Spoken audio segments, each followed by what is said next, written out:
जहां भी रहा, उसके साथ साथ ये करने के बाद में 82 में ही मानवर कांशीराम जुड़ गया। बामसेन में भी अच्छा काम किया, प्रशिक्षण भी लेता था, पैसे भी देने में एक नंबर का था।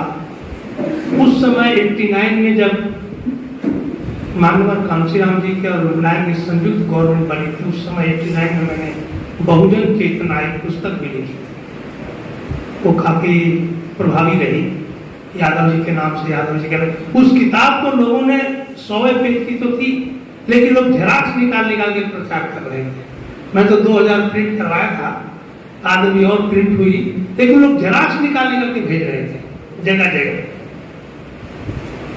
वो किताब ऐसी थी कि लोग घर में नहीं रखते थे। उस समय मैंने 89 में ही हिंदू देवी देवताओं के धर्म पर, भगवान पर, आस्था पर, देवी पर, देवता पर, समाज पर, छुआछूत पर जबरदस्त प्रहार जो आज करना, उसी समय में कर चुका। मैं किसी तरह मैं छापना कोई प्रिंट करने को तैयार नहीं था, लेकिन मैंने खुद ही प्रिंट कराया, खुद ही टाइपिंग कर, छपने के बाद कुछ हंगामा मचा। खैर वो बड़ा अच्छा रिजल्ट रहा। उस रिजल्ट की भी बात कर रहा हूँ कि जब हम लोग बामसेन में काम करते थे, जो मान सम्मान इज्जत प्रतिष्ठा, पैसा कहीं से कितना भी कोई मांग दे लोग दे देते थे। यहाँ तक कि मैं बता रहा हूँ कि शिवाजी पार्क में जब कांशीराम साहब की मीटिंग होती थी, तो लोगों ने जब पैसे कम पड़े हैं तो गहने तक रखे हैं, बेचे हैं। आज वो जो बुलंदी पर गया, गवर्नमेंट बन गई। हम तो करें गवर्नमेंट बनना ही हमारे में नासूर हो गया। जिस दिन गवर्नमेंट बनी उसी दिन से हम खत्म हो गए, बामसेन भी खत्म। अब वो कारण क्या है मैं नहीं जानना चाहता, लेकिन मैं इतना अनुभव कर रहा हूँ कि जब गवर्नमेंट बनी थी तो मैं दीर्घा गैलरी में 15 दिन रहा हूँ। एमएलए लोग जब सुनते थे कि मुंबई के बामसेन, तो झुक के आके प्रणाम करते थे। वो मान सम्मान बामसेन का था। आज कहाँ है, क्या है बताइए। गवर्नमेंट बनना ही नासूर में बन गया, जो भी कहिए आप। हम तो उसको गौरव मानते हैं, लेकिन मैं सोचता हूँ वहीं से हमारा सामाजिक जो पतन था, अब कारण आपको पता लगाना है। दूसरी बात, आज जो है दिनेश जी ने और हमारे अपने जी ने भी एक बड़ी अच्छी बात कही है, और साथ साथ समस्याओं का बात, राजनीतिक समस्या, आर्थिक समस्या, भ्रष्टाचार, जातिवाद की बात, छुआछूत की बात, समस्या, हमारा देश समस्याओं से ही घिरा पड़ा है। आप देखने जाओ तो पैदा होने से लेकर मर गया, हर आदमी समस्याओं से ही गुजरा है, घर में, परिवार में, बाहर। आप घर से बाहर निकलो नौकरी करने के लिए, देखिए समस्या ही समस्या। ट्रेन में बैठ जाओ तो आपको बड़ी समस्या है। हमारे बाजू में बाभन तो नहीं बैठा है, हमारे बाजू में चमार तो नहीं बैठा, कौन बैठा है सब, है कि नहीं? कितनी बड़ी समस्या है ये हमारे देश में कि अब सार्वजनिक जब बैठते हो, बाजू वाला कौन है आपको पता लगाने की जरूरत पड़ जाती है। सोचा जाता है कौन बैठा है मेरे बाजू में, क्या पता ये इंसान है।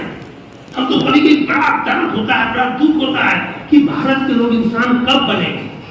हम तो बहुजन बनाने की बात हो रही है, कोई सूत्र बनाने, हम तो करें इंसान बनाने की बात हो रही है। मैं कहना चाहता हूँ इंसान कब बनेंगे। सोच सकते कि 100 साल पहले, आज की बात नहीं कर रहा, 100 साल पहले एक ऐसा देश था, एक ऐसे नागरिक थे जो अंधों को और बहरों को पढ़ाने की बात कर रहे थे। पता है कि नहीं पता है? अंधे और गूंगों को भी पढ़ना चाहिए, इसलिए उन्होंने ब्रेल भाषा का ब्रेल आविष्कार किया। सोचिए वो कौन लोग हैं, क्या इंसान है कि जानवर है जो अंधों को पढ़ने की बात कर रहे हैं। और हमारे यहाँ आज भी, हम 100 साल पहले की आज की बात कर रहा हूँ कि अच्छे तंदुरुस्त मोटे तगड़े लोगों को शिक्षा से वंचित करने की बात हो रही है। स्कूल बंद किए जा रहे हैं, 5000 स्कूल देखिए यूपी में बंद होने जा रहे हैं। क्या हम इंसान हैं? सबसे बड़ी बात, हम इंसान हैं क्या भारत के लोग? तो सच कहता हूं हमारे भारत में इंसान नहीं रहते, हैवान। 99% यहाँ हैवान पैदा हो गया और आते हैं। हैवान बनाने की फैक्ट्री पैदा की है, और फैक्ट्री का कारण क्या है? हमारा एक नेचर है, ह्यूमन नेचर है। ह्यूमन नेचर कहते कि मैं ज्यादा निवारण में बात कर, समस्याएं तो लाखों हैं, निवारण क्या है? गौतम बुद्ध की एक सबसे बड़ी बात हमें याद रखती है, सिर्फ एक बात कहना है कि दुख तो है, दुख का कारण है और उसका निवारण है, लेकिन इसमें कोई काम ही नहीं करता। समस्या है तो उसका कारण ढूंढो और कारण ढूंढ के फिर निवारण की बात करो। गौतम बुद्ध की नहीं आई है ना, पूरे विश्व में फैल गई है। दुख का कारण है, दुख है, दुख तो रहेगा, ह्यूमन नेचर है तो दुख है। अब दुख है तो उसका कोई ना कोई कारण है, और जो कारण है तो उसका निवारण भी है, तो निवारण भी करना पड़ेगा, कारण भी ढूंढना पड़ेगा, तब जाके समस्याएं आएंगी। जानते हैं कारण क्या है? सबसे बड़ा चीज ह्यूमन नेचर जो है ना, हम जो है आज हम जानवर से बदतर प्राणी हैं। जानवर से बदतर प्राणी बता रहा हूं मैं, जानवर बहुत अच्छे हैं। हमारा ब्रेन सुपर होते होते डेवलप होते होते जानवर से बंदर से बनवानों से ये तो सृष्टि की रचना से पता चल गया ना कि ब्रेन के साथ साथ डेवलप होते चला गया। जब ब्रेन डेवलप होते तो इंसान पैदा हुआ, वो इंसान के अंदर एक कुदरत पैदा हो गई कि हमें जो है जानवर से एक अलग तरह की बुद्धि दी गई है। क्या है? सोच के करने की क्षमता। सिर्फ जानवर में हमारे एक ही अंतर है, आप गाय बैल भैंस को देखिए और चाहे इंसान को देखिए, कोई अंतर नहीं है। वो भी पैदा होते हैं, वो भी जीते हैं, वो भी बड़े होते हैं, वो भी सेक्स करते हैं, वो भी अपने बच्चे पैदा करते हैं, बूढ़े होते हैं, मर जाते हैं। हम भी तो नहीं करते हैं, वो भी बच्चों को प्यार करते हैं। कोई अंतर है? कुछ नहीं, सिर्फ अंतर है तो ब्रेन का है। ब्रेन हमारा सुपर हो गया है। हम 2 पैर पर हो गए, पहले 4 था, आपको ऊपर कर दिया, तो करके पूंछ निकल गई, डेवलप होते होते इंसान बन गए, पशु से इंसान बन गए। इंसान बनने के बाद हमारे में बहुत बड़ी कमियां आ गई। हमारे ब्रेन में सुपर ब्रेन आ गया, एक जहरीला नस्ल आ गया। वो क्या है? पैदाइशी हम स्वार्थी है, लालची है, कामचोर है। ये जहरीला नस्ल कहां से आ गई? इंसान बनने के बाद। जानवर नहीं बनेगा। हम कैसे हैं? स्वार्थी है, लालची और कामचोर है। और यही कारण रहा हमारे भारत में कि 1000-2000 साल पहले स्वार्थी लालची कामचोर को समझ होंगे। स्वार्थ के कारण कितनी भी बुराइयां हैं, अत्याचार भ्रष्टाचार, फिर आलसी के कारण ही है। और कामचोर कहने का मतलब आजकल समाज में जो जितना कम काम करके अच्छा कमाना चाहता है तो कामचोरी हुआ ना। कोई नहीं कहता कि मैं ज्यादा कमाऊंगा, ज्यादा मेहनत करूंगा, कम कमाऊंगा। हर आदमी कहता कम, किसी को लूट के खाओ, वही आजकल काम का है। तो कारण क्या हुआ कि हमारे देश में जैसे कि 2000-2500 साल पहले की बात करें, गौतम बुद्ध के शासनकाल जिसको कहते थे कि सोने का चिड़िया था, उसका दुर्भाग्य हुआ, किसी ने पुष्मित्र ने उसका पतन किया। पतन करने के बाद वहां वो ब्रेन यूज कर लिया। कौन सा? स्वार्थी, लालची और काम, हैवानियत ब्रेन। हैवानियत ब्रेन वहीं से शुरू हुई हमारे देश में, इसके पहले नहीं थी। हर इंसान को हैवान बनाया गया। कौन बना? मनुस्मृति के आधार पर ब्राह्मणवादी व्यवस्था। बौद्ध काल के पतन के बाद, चाहे नरसंहार कहिए, क्या हुआ, कैसे हुआ, उस पर नहीं जाना चाहते, लेकिन हुआ है पतन। आप पूरा साक्षात के सामने पूरे भारत में कहीं भी खुदाई करें तो बौद्ध का ही मिलता है। इसका मतलब बौद्ध का यहाँ शासन था, प्रशासन था, और बहुत खुशहाल थी जिंदगी, न कोई छुआछूत था, न कोई भेदभाव, कुछ नहीं था। लेकिन एक इंसान ऐसा जहरीला पैदा हुआ, इस देश के पूरे मानव समाज को जहर बना दिया। उसने स्वार्थीपन, लालच के कारण पूरे समाज को गुलाम बनाया। और जानते हैं जब स्वार्थ और लालच होता है तो हर इंसान अपने से कम को दबाता है, रोकता है। आपको भी अंतर है, सब में, हम सब में अंतर है, स्वार्थी, लालची। यही कारण है कि हर आदमी एक दूसरे का सोचता है। और ये स्वार्थी, लालची, कामचोर की प्रवृत्ति जो है पूरे विश्व में, ये कहा कि जो इससे जितना दूर होगा वही पढ़ा लिखा इंसान है, वही महान पुरुष है। हमारी लड़की अमेरिका में वहां पढ़ा जाता है, टीचर कहता है बच्चों हम सभी स्वार्थी, लालची, कामचोर प्रवृत्ति के ऐसे दूर होने की, जितना हम दूर होते जाएंगे वही हम एक इंसान बनेंगे। आप देख रहे जितने महापुरुष हैं उनमें स्वार्थ नहीं है, लालच हट गई, स्वार्थ हट गया, कामचोरी हट गई है, तीनों चीज हट गया तो महान पुरुष बन गए। लेकिन जिनमें ये तीनों चीज है, माफी चाहते इंसान नहीं है। यही कारण रहा कि हमारे देश में 1000-2000 साल से जो है एक वर्ग जो था जिसको हम ब्राह्मण कहते हैं, चाहे मनुष्य के आधार पर पूरे समाज को जो है एक जानवर से बदतर जिंदगी बना दिया। सिर्फ अपने हलवा पूरी और अपने अयासी करे। सिर्फ अगर मान लीजिए जीने खाने की बात होती दूर हो, उसने अयासी का भी आर्गुमेंट कर दिया कि हम बिना कर्म किए खाएंगे, पिएंगे, जिएंगे, मैदा करेंगे, आयस करेंगे और अयासी भी करेंगे। देखिए पूरा सिस्टम का देखिए, उन्होंने पूरा आर्गुमेंट कर दिया और पूरे इंसान को जानवर से बदतर बनाना शुरू कर दिया। ऐसा बदतर बना कि हर इंसान को एक दूसरे से छुआछूत एक सीढ़ीनुमा बना दिया। और क्या किया, ये जो तुम्हारे अंदर छुआछूत और जो जात की भावना है, ये हमने नहीं दिया है, ये तुम्हारे पुनर्जन्म का फल है। भाग्य और भगवान ने बनाया है, हमने नहीं बनाया है। और उस समय के हमारे बाप दादा परदादा बेचारे ज्ञानी पढ़े लिखे थे नहीं, उन्होंने उसको स्वीकार कर दिया। गुरु मानते थे, भगवान मानते थे ब्राह्मण को। उन्होंने ऐसा वेद रच दिया, ऐसा संविधान बना दिया कि देवों का देव भगवान से भी ऊंचा है ब्राह्मण। जब भगवान से ऊंचा है, कहते हैं मंत्र जो है ब्राह्मण के कब्जे में है और मंत्र के अंदर भगवान कब्जे में है, तो ब्राह्मण महान आदि का है, आज भी का है। करने का ये कि ब्राह्मण जो है देवों का देव है, ब्राह्मण भगवान से ऊंचा है। तो ये कारण रहा कि हमारे भारत के लोगों में एक जागरूकता जो है हर इंसान के अंदर भर दिया गया और इसी से 1000 साल तक वो शोषण करते आए, खाते पीते। सौभाग्य हम लोग का हुआ कि इसी बीच में जो है इनके इसी दुर्भाव के कारण छुआछूत ऊंचे जात में बंटवारा कर दोगे, टुकड़े टुकड़े भाग हो गए, तो तुम शासन प्रशासन कैसे चलाओगे। यही कारण है कि इस देश के ऊपर जो है तरह तरह के आक्रमणकारी आए, उल्लू बुद्धू आए, हाथी घोड़े पर आए, चंद लोग आए और उनको मारा पीटा कब्जा किया। गुलामी का काम नहीं रहा, हमारे देश की हैवानी। उसी में मुगल मुसलमान आए, मुगल मुसलमान टिक गए 1000 साल। उन्होंने थोड़ा मानवतावादी संस्कार दिए, छुआछूत की बात कम किया, भाईचारा की बात किया, तो लोग उससे मुसलमान बनना शुरू हो गए। देखिए यहाँ से ब्राह्मणवाद कम हो रहा है।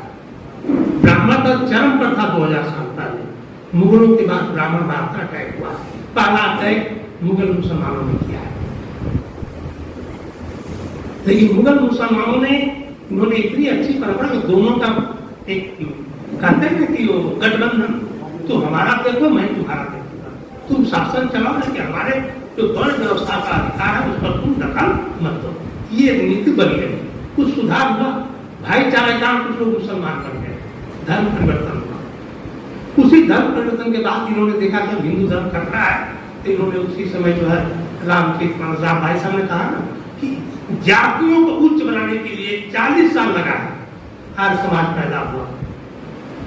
उसी समय तरह तरह के भगवान पैदा किए गए। अब इसके पहले भगवान नहीं थे, अब 100-200 साल पहले कोई भगवान नहीं था, ये भगवान पैदा किए गए मुगलों मुसलमानों के समय के पास। राम कृष्ण देवी देवता सब पैदा किए गए। एक बर्मा करके कोई और फोटो बनाया है आर्टिस्ट, उसने सब पैदा किया है। कि जितने देवी देवता भगवान हमारे यहाँ सब पैदा किए गए, कोई यहाँ पैदा हुआ नहीं, कोई आया नहीं। एक ब्राह्मणों ने पैदा करके एक जो है भाग्य और भगवान के नाम पर हमारे समाज के लोगों को मूर्ख बनाया गया।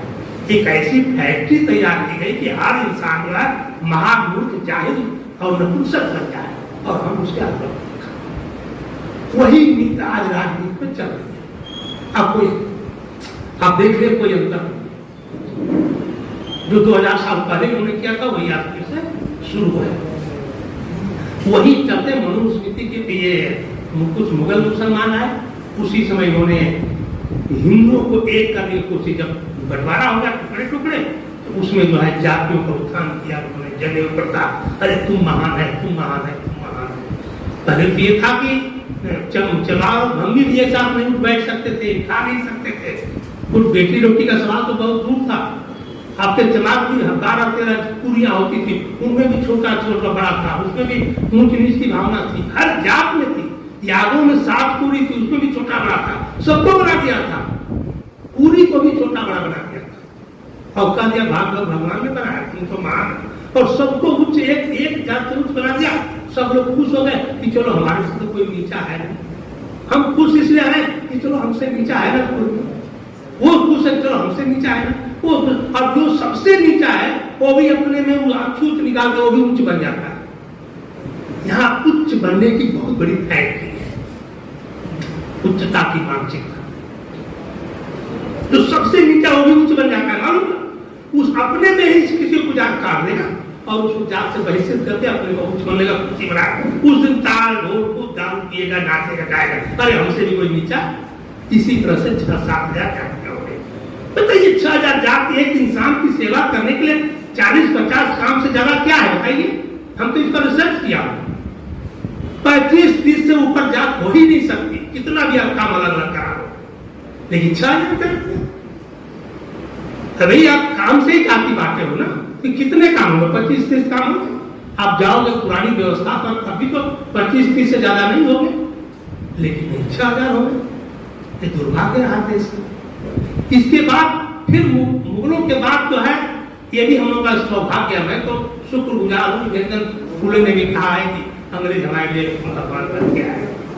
अंग्रेजों का शासन आया, वो मानवतावादी इंसान थे, इंसानियत जानते थे, इंसान तो हैवान नहीं थे। उन्होंने जो है शिक्षा का प्रचार किया, उन्होंने इस व्यवस्था को देखा, तो चक्रात है, छुआछूत, ऊंच नीच, भेदभाव, जानवर से बदतर को बौखला गए और सोचे कि उन्होंने क्या नहीं किया। हम उन्हीं की बात कर रहे थे कि 100 साल पहले जो अंधे और बहरों को जो पढ़ा रहे थे, वो यहाँ के लोग क्यों नहीं पढ़ाए थे? लेकिन उसके पीछे भी एक राज है। शासन, अंग्रेज आए थे तो गुलाम बना के काम कर रहे थे, फौज हमारी ही थी, कुछ वो शासन कर रहे थे, वहां भी परिवर्तन नहीं कुछ कर पा रहे थे, कुछ बड़े लेवल में होता था, गांव गिराव में नहीं कर पा रहे थे। गांव गिराव में वही व्यवस्था छुआछूत चल, उसको रोक नहीं पा रहे थे। उसी में एक महान पुरुष पैदा हो रहा है, बाबा साहब अम्बेडकर, बैरिस्टर बनकर। हम लोग की भाग्य है कि वो विदेशों पढ़ने चले, और विदेश में जब पढ़े और यहाँ के भेदभाव को जब उन्होंने कंपेयर किया तो उनका दिमाग खराब। जब लौट के आए तो हमको पता है, बड़ौदा में जब जॉब करने गए तो उनको मकान लेने के लिए भाई के लिए कितनी बेइज्जती, फिर भाग के चले गए। उन्होंने एक लेटर लिखा है विक्टोरिया, 20 पेज का, और उन्होंने अंग्रेजों को दोगला साबित किया, दोगला कहा है कि तुम लोग दोगले प्रवृत्ति के हो। ग्रेट ब्रिटेन में तुम किस तरह से शासन भाईचारा चलाते हो, और भारत में तुम जो है किस तरह से शासन चलाते हो। तुम्हारा दोनों जो शासन तुम्हारा ही है। वहाँ एक इंसान तालाब का पानी छू नहीं सकता, जहाँ जानवर जा सकते वहाँ इंसान नहीं जा सकता। लोग जानवर घर में खिला सकते इंसान, मतलब इतनी उन्होंने 20 पेज का लिख करके दिया। जब विक्टोरिया पढ़ी उस लेटर में लोग बौखला गई है, ये बहुत कम लोगों के साथ। उस लेटर को पढ़ने के बाद विक्टोरिया ने कहा है कि पता लगाओ कि अम्बेडकर ये क्या सही बोल रहा है, गांधी तो कुछ और बोल रहा है, अम्बेडकर कुछ और बोल रहा है, पता लगाओ। अब तुम्हारा उसी को पता लगाने के लिए साइमन कमीशन आया जी सर, उसको पता है। अब बस आपके लेटर पर साइमन कमीशन आया है। बोलने समय गांधी कहते दलितों का नेता मैं हूँ, दलित मैं हूँ, हम उद्धार कर रहे हैं, थोड़ा बिठा देंगे। लेकिन अम्बेडकर साहब के लेटर को तो ब्रिटिश गवर्नमेंट को उठा गई, तो साइमन कमीशन दे दी है। इसके बाद वहां से जो भी है आगे आते देश स्वतंत्र हुआ। बाबा साहब अम्बेडकर जिंदगी भर छुआछूत, भेदभाव, हिंदू धर्म को खत्म, हिंदू धर्म को परिवर्तन करने के लड़ते रहे। शूद्र रह करके हिंदू में रह करके ही लड़े। यहाँ तक कि 1935 के अगला कॉन्फ्रेंस में उन्होंने कहा है, तब थक गए, आज ही जा गए कि सुधरने वाले हिंदू नहीं है, ये सुधरेंगे नहीं, थक गए, आज ही जा गए। तब उन्होंने 1935 में धमकी दिया एवला कॉन्फ्रेंस में, कहा कि दुर्भाग्य है कि मैं हिंदू धर्म में पैदा हो गया, लेकिन मैं हिंदू रह के मरूंगा नहीं। जब धमकी दिया तो ब्राह्मणों की आंखें गांधी के लिए दिन में कार्य नजर आने लगी, ये क्या हुआ। तब जो है तरह तरह के जो है गांधी जी पीछे पड़े कि हम सुधारेंगे, तरह तरह के शुद्धिकरण क्या क्या हुआ। तो 1935 के बाद इन्होंने सभी जो है समाज के जात के लोग, अम्बेडकर कुछ और बोल रहा है, पता लगा। अब तुम्हारा उसी को पता लगाने के लिए साइमन कमीशन आया जी सर, उसको पता है बाबा साहब के लेटर पर साइमन कमीशन आया है। बोलने समय में गांधी के दलितों का नेता मैं हूँ, दलित मैं हूँ, हम उद्धार कर रहे हैं, पूरा बिठा देंगे, लेकिन अम्बेडकर साहब के लेटर को दो ब्रिटिश गवर्नमेंट को रोका गई तो साइमन कमीशन दे दी है। इसके बाद वहां से जो भी आया गया फिर देश स्वतंत्र हुआ। बाबा साहब अम्बेडकर जिंदगी भर छुआछूत भेदभाव हिंदू धर्म को खत्म, हिंदू धर्म को परिवर्तन करने के लड़ते रहे। शूद्र रह करके हिंदू में रह करके ही लड़े। यहां तक कि 1935 के अवला कॉन्फ्रेंस में उन्होंने कहा है, तब थक गए, आज ही जा गए कि सुधरने वाले हिंदू नहीं है, ये सुधरेंगे नहीं, थक गए, आज ही जा गए। तब उन्होंने 1935 धमकी दिया है एवला कॉन्फ्रेंस में, कहा कि दुर्भाग्य है कि मैं हिंदू धर्म में पैदा हो गया, लेकिन मैं हिंदू रह के मरूंगा नहीं। जब धमकी दिया तो ब्राह्मणों की आंखें गांधी के भी दिन में कार्य नजर आने लगे, ये क्या हो। तब जो है तरह तरह के जो है गांधी जी पीछे पड़े कि हम सुधारेंगे, तरह तरह के शुद्धिकरण क्या क्या हुआ। तो 1935 के बाद इन्होंने सभी जो है समाज के जात के लोगों के ऊपर तरह तरह के भगवान पैदा किए, चाहे महापुरुष पैदा किए, और उनको जो है उच्च बनाने जनेऊ देने की पिता किया। तो तरह तरह 40 साल लगा है। यादव, वही को यादव बनाया, लोहार को विश्वकर्मा बनाया, लोहार को प्रजापति बनाया, सभी जातियों को नाम बदला, जनेऊ बनाया, तो ऊंचा है, महान है, क्या क्या क्या है। कोई बना तो उसके बाद भी जो है फिर बाबा साहब अम्बेडकर 1935 के बाद भी 21 साल तक इंतजार।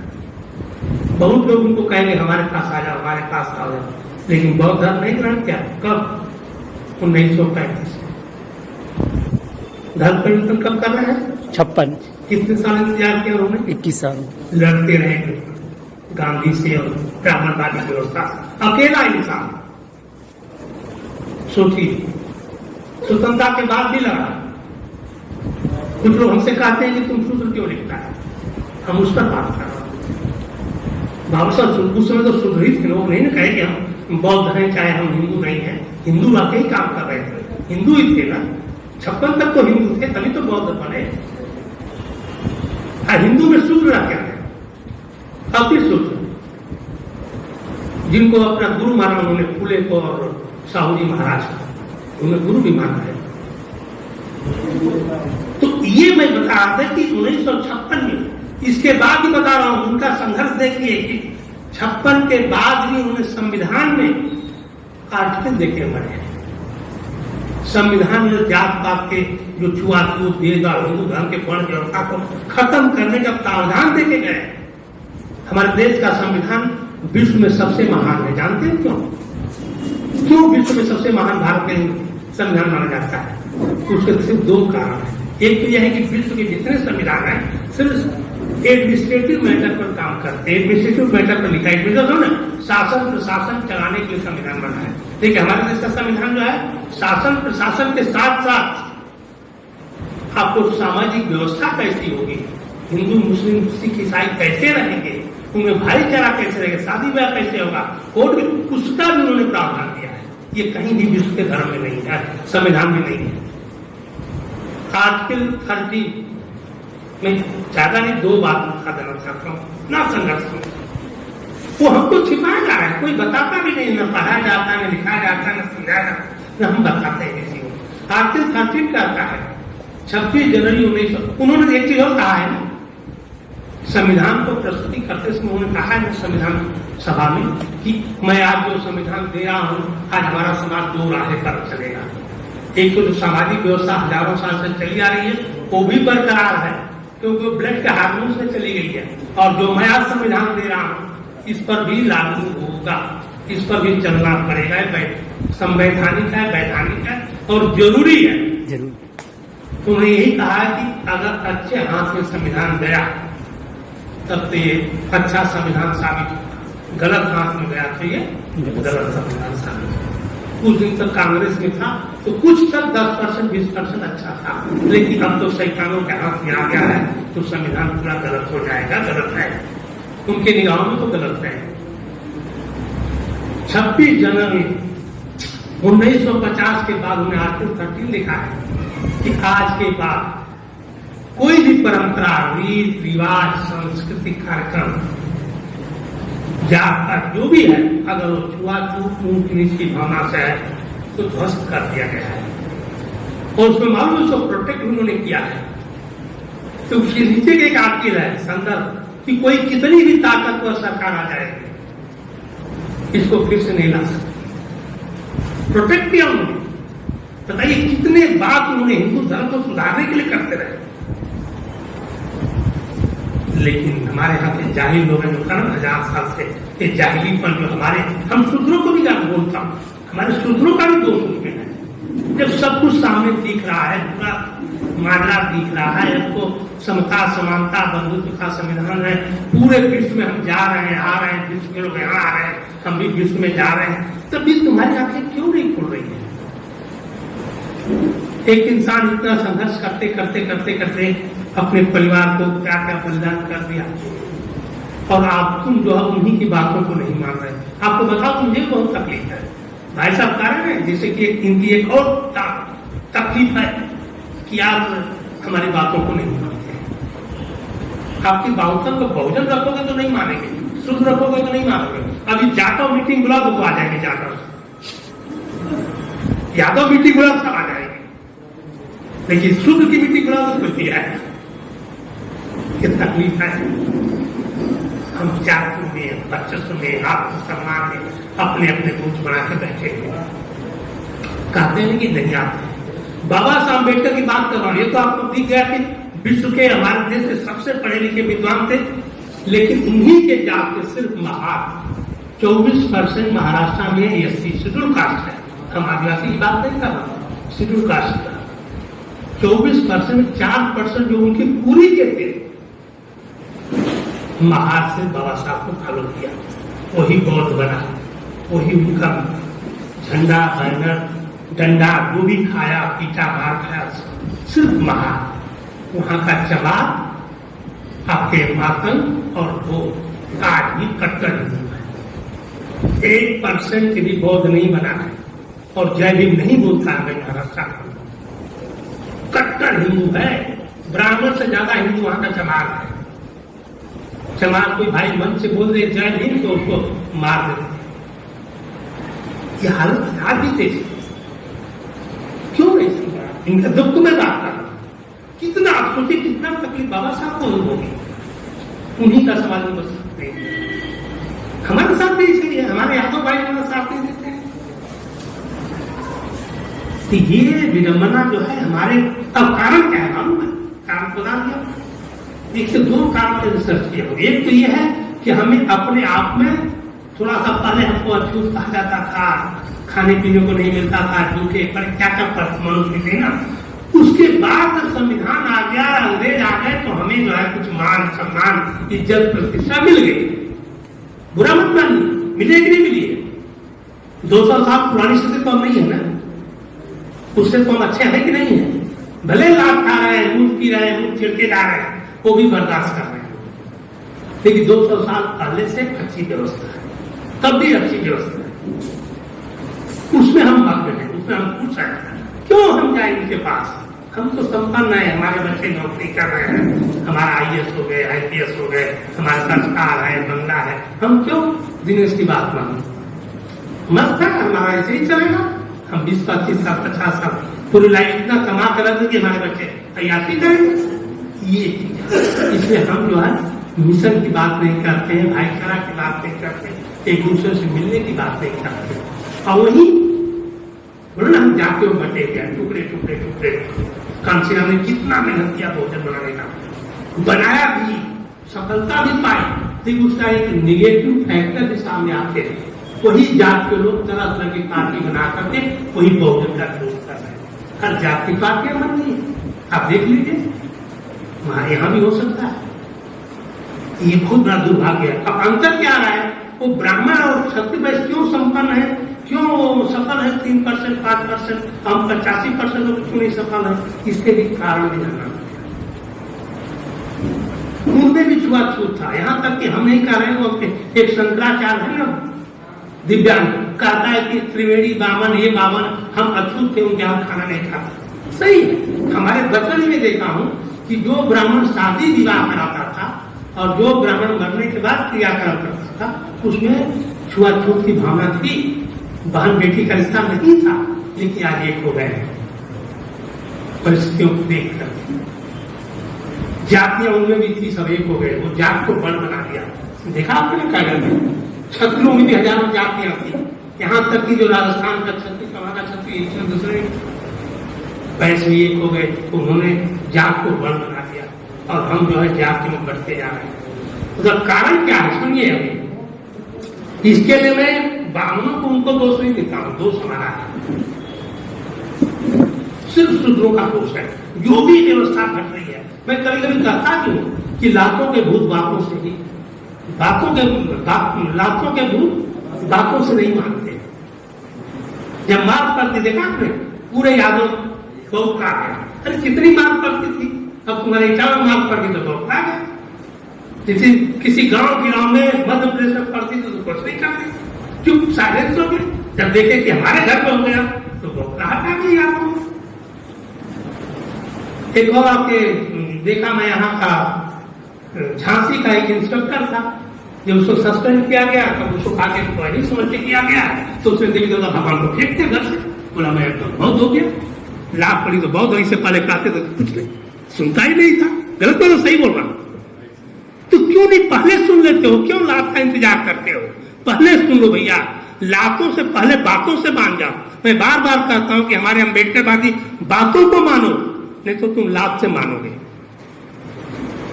हाँ, उनका दोष क्यों नहीं मानता हूं, देखिए बात नहीं करते हैं, भाईचारा की बात नहीं करते, एक दूसरे से मिलने की बात नहीं करते, और वही बोलो ना हम जाते हो बटे गए टुकड़े टुकड़े टुकड़े। कांसीराम ने कितना मेहनत किया भोजन बनाने का, बनाया भी, सफलता भी पाई, लेकिन उसका एक निगेटिव फैक्टर भी सामने आते हैं। वही जात के लोग तरह तरह की पार्टी बना करके वही बहुजन का विरोध कर रहे हैं। हर जात की पार्टियां बन रही है, आप देख लीजिए, हमारे यहां भी हो सकता है।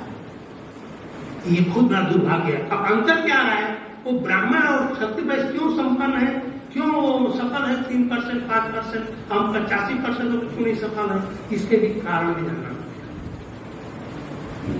उनमें भी छुआछूत था, यहां तक कि हम नहीं कह रहे हैं, वो एक शंकराचार्य है ना दिव्यांग कहता है कि त्रिवेणी बावन ये बावन हम अछूत थे, उनके यहाँ खाना नहीं खाते। सही है, हमारे बचपन में देखा हूं कि जो ब्राह्मण शादी विवाह कराता था और जो ब्राह्मण मरने के बाद क्रियाक्रम करता था उसमें छुआछूत की भावना थी, बहन बेटी का रिश्ता नहीं था।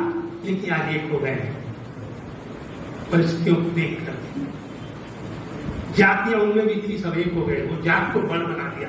देखा आपने कागज में क्षत्रियों में भी हजारों जातियां थी, यहाँ तक कि जो राजस्थान का क्षत्रिय वहां का क्षत्रिय दूसरे पैसे भी एक हो गए, उन्होंने जात को बड़ बना दिया और हम जो है जाति में बढ़ते जा रहे हैं। उसका कारण क्या है सुनिए अभी। इसके लिए मैं ब्राह्मणों को उनको दोष नहीं देता हूं, दोष हमारा है, सिर्फ शूद्रों का दोष है। जो भी व्यवस्था घट रही है, मैं कभी कभी कहता क्यों कि लाखों के भूत बातों से ही, लाखों के भूत बातों से नहीं मानते। जब मार पड़ती देखा आपने पूरे यादव बहुत का गया, अरे कितनी मार पड़ती थी, अब तुम्हारे इटावा मार पड़ती तो बहुत आ गया। किसी गांव में मध्य प्रदेश में पड़ती तो कुछ नहीं करती, चुप साइलेंस हो गए। जब देखे कि हमारे घर में हो गया तो बहुत राहत आ गई आपको।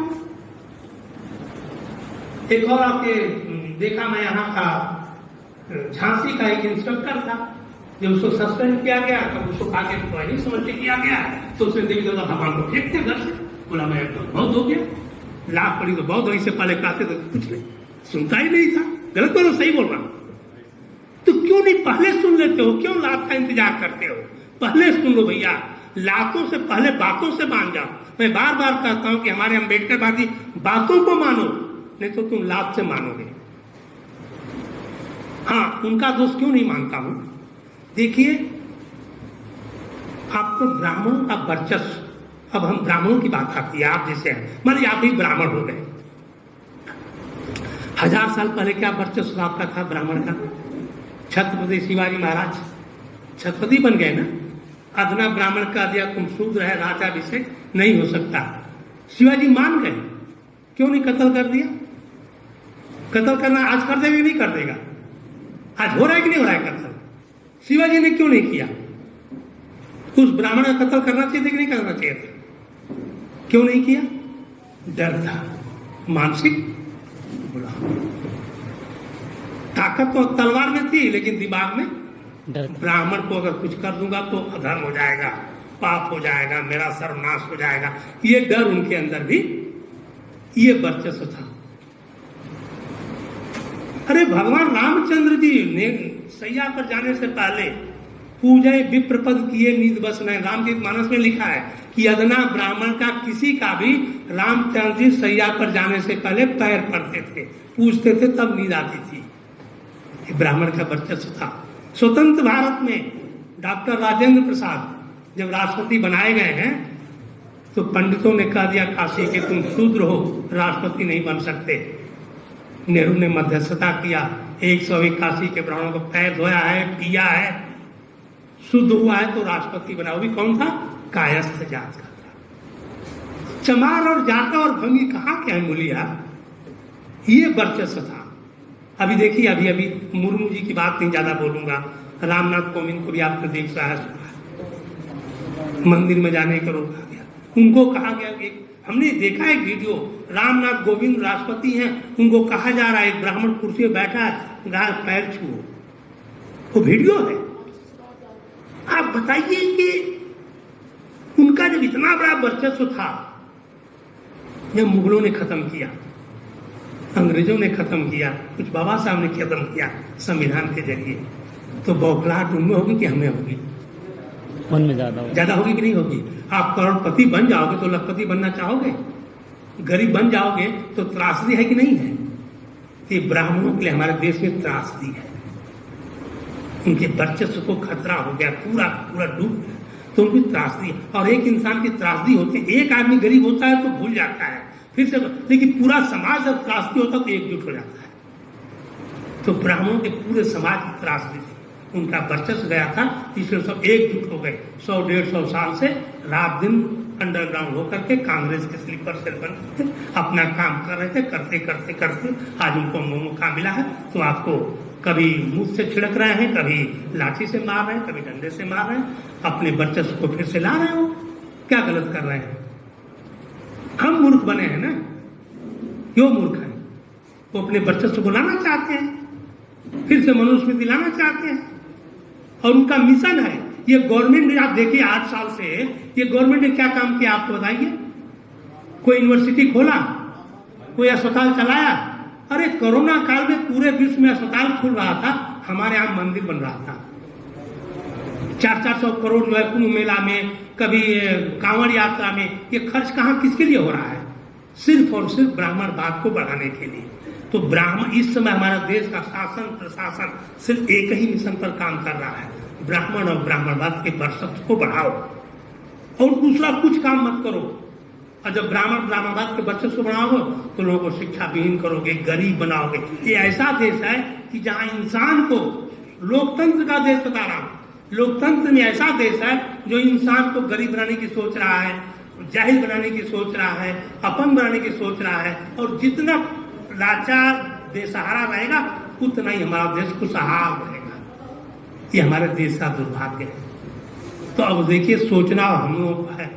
हम ब्राह्मणों को दोष अब कम देता हूँ, सबसे ज्यादा दोषी हमारा समाज है, शूद्र समाज है। और मालूम है, मैं गर्व से, और शूद्र जो है, इसी वजह से मैं इसको चालू किया। एक दिन का रिसर्च नहीं है, हम भी 40 साल बहुजन में काम किया हूँ, कैडर में। इसके अनुभव के बाद मैंने इस चीज को रिसर्च किया। और उस गर्व से और शूद्र का एक ही मतलब है कि हम भी ब्राह्मण क्षत्रिय वैश्य की तरह जो वर्ण बने, तो हम भी एक वर्ण में आ जाए। और सबसे बड़ी बात है, उन्होंने हमें थोपा है ना कि हम शूद्र नीच है, दुष्ट है, पापी है। उन्होंने थोपा है भाई, हम तो हैं तो नहीं। ये तो साबित हो गया कि बाकी आप लोगों को जानना। अभी डाउट है कि आप नीच दुष्ट पापी हो? नहीं, डाउट हो तो बोलिए। अभी तो प्रमाण हो गया, प्रूफ हो गया, आपके सामने प्रमाण है। विश्व का जो सबसे लोवेस्ट पायदान पर जो हिंदू था, वो विश्व का महान विद्वान बना बैठा है। तभी तो आपको विश्वास नहीं हो रहा कि शूद्र ही महान है। हम खुद जो है अपने प्रैक्टिकल बता रहा हूँ, मैं प्राइमरी से लेके पढ़ाई लिखाई में, इवन नौकरी में, और आज भी बता रहा हूँ, मैं हजारों ब्राह्मण क्षत्रिय गुजर, मुझे एक में भी नहीं देखा कि हमसे कोई उच्च है, हमसे कोई विद्वान है, हमसे कोई गुणी।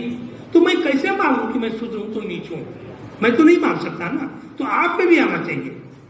तो मैं इसीलिए कि हमारा मिशन जो है सिर्फ एक, भाई साहब ने कहा हमारा मिशन एक टूल है, हम किसी को शुद्ध नहीं बना रहे। ये टूल है कि हम ये है कि ब्राह्मण हमें थोपा है, छुआछूत ऊंच नीच बात, अब हमको निकाल के बाहर करना है। और हम किसी भी तरह से ब्राह्मणों से नीच नहीं है, हम ब्राह्मणों से उच्च है। हमें मानसिकता बदलना है, पैदा करना पड़ेगा। आप जानते हैं क्यों हम उच्च हैं? हम ब्राह्मण से उच्च क्यों हैं? पता है आपको? मालूम है कि नहीं मालूम कि हम ब्राह्मण से उच्च क्यों हैं?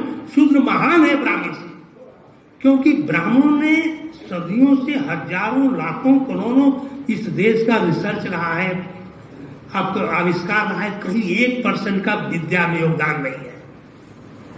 1% जाहिल बनाने में योगदान है। तो जो जाहिल बनाने में योगदान है वो कैसे उच्च होगा? सिर्फ जाहिल बनाने में योगदान है उसका, मानवतावादी इंसान में नहीं है। और शूद्र जो है, आप देख लीजिए, पैदा होने से पैदाइशी हर चीज का रिसर्चर रहा है, प्रोडक्शन करता रहा है, पैदा किया, खुद खाया, दूसरों को खिलाया। वो देने वाला समाज है, लेने वाला नहीं। देने वाला महान होता है, लेने वाला अछूत होता है, नीच होता है। और उसकी मानसिक, देखिए मैं यहाँ पर हम उसकी मानसिकता को नीच कह रहा हूं। जो किसी को नीच दुष्पापी समझता है, उसकी मानसिकता दुष्ट है, पापी है। इंसान दुष्पाप मानसिकता नीच हो। आप भी अगर किसी को, इंसान को आप छोटा समझते हैं तो आपकी मानसिकता गंदी है। आप मानसिकता, आप चमार के लड़के को कैसे कह सकते हो कि वो नीच दुष्पापी है? पैदाइशी अगर चमड़े पर रिसर्च नहीं करता, चमड़े का डिजाइन नहीं बनाता, कारीगरी नहीं करता, जूता नहीं बनाता, तो कैसे कोई खुशहाल रहता? कुम्हार का लड़का बर्तन नहीं बनाता 300-400 साल का, तो ब्राह्मण कैसे जिंदा रहता? तो शूद्रों ने ब्राह्मणों को जिंदा किया है भाई, जिलाया है, खिलाया है, पिलाया है। और वही निठल्ला, परजीवी, ढोंगी, पाखंडी शूद्र को जो जिलाया था उसी को नीच दुष्ट पापी बना दिया। ये दुर्भाग्य है। इसको बदलने का काम है हमारा मिशन। आज के अपने दिमाग में रख लीजिए कि शूद्र किसी भी तरह से, किसी भी रूप में, किसी भी तरह से, वो महागरीब है तभी ब्राह्मण से उच्च है। महागरीब है तभी ब्राह्मण से उच्च है, क्योंकि उसके ब्लड के हार्मोन्स में किसी को शोषण करने की प्रवृत्ति नहीं है। जो शोषण करने की प्रवृत्ति है वही आदमी नीच है, दुष्ट है, और उसकी मानसिकता काफी है। मेरे मिशन का 2-3 है। एक तो यह है कि जो भी इंसान अपने आप से जात से कुछ समझता है और दूसरे को नीच समझता है, उसको मैं इंसान नहीं मानता हूँ, वो हैवान है। अगर आपके अंदर है तो आप भी हैवान है, इससे बाहर निकलिए। माफी चाहता हूं, कभी किसी को छोटा मत समझिए, नीच मत समझिए। दूसरा है, जो देवी देवता भगवान इंसान के छूने से अपवित्र हो रहे हैं, हो रहे थे, हो रहे कि नहीं हो रहे? हो रहे हैं। आज ये निठल्ले भगवान हमारे घरों में घुस रहे हैं, जबरदस्ती। हम नहीं चाहते तब भी, कभी कैलेंडर के थ्रू, कभी कहीं भी घुस रहे हैं कि नहीं घुस रहे हैं? इनको लात मार के बाहर निकालो। नहीं चाहिए ऐसे भगवान जो हमारे छूने मात्र से अपवित्र हो जाए। इन्हीं का हम दुष्ट पापी पे बने हैं, इन्हीं के देना है, दूसरा कोई दोषी नहीं है। तीसरी बात, जो व्यवस्था, जो परंपरा, जो धर्म हमें सदियों से नीच दुष्ट पापी समझा और आज भी समझ रहा है। मैं मोहन भागवत से भी सवाल करता हूं कि भाई एक नियाद दे दो, 10 साल, 15 साल, 20 साल, अगर हम डॉक्टर, इंजीनियर, वैज्ञानिक बनते हैं तो अपने बराबर करोगे कि नहीं करोगे? नहीं करते हो तो तुम्हारे धर्म को, तुम्हारे परंपरा को, तुम्हारे व्यवस्था को लात मारता हूं। आप सबको कहता हूं लात मारने के लिए। सही है कि गलत है? एक बार बोले, सही है कि गलत है? सही है। तो हमारा यही मिशन है। और मैं ये कह रहा, आज के बाद आप किसी भी तरह से, मैं थोड़ा सा मध्य प्रदेश में देखा बहुत ज्यादा है, बहुत ज्यादा है भाई। यहाँ बड़े पैमाने पर तो काम करना है। दिनेश जी भी आके ये बौखला के कह दिया कि अगली बार अगर 50-100 नहीं आएगा तो मीटिंग में नहीं। मैं भी कह रहा हूँ भाई साहब, बहुत विकट स्थिति है। आप अपने बच्चों के बारे में आप ये मत सोचिए आपका बच्चा हैवान बनने जा रहा है। आपका बच्चा हैवान बनने जा, विश्व की परिस्थिति में आपका आने वाला बच्चा हैवान बनेगा। मैं लिख के देता हूँ, अगर आप सचेत नहीं देते, और उसके जिम्मेदार आप होंगे, ब्राह्मण नहीं होगा। यही कहते हुए सभी को शुक्रिया, धन्यवाद, जय हिंद।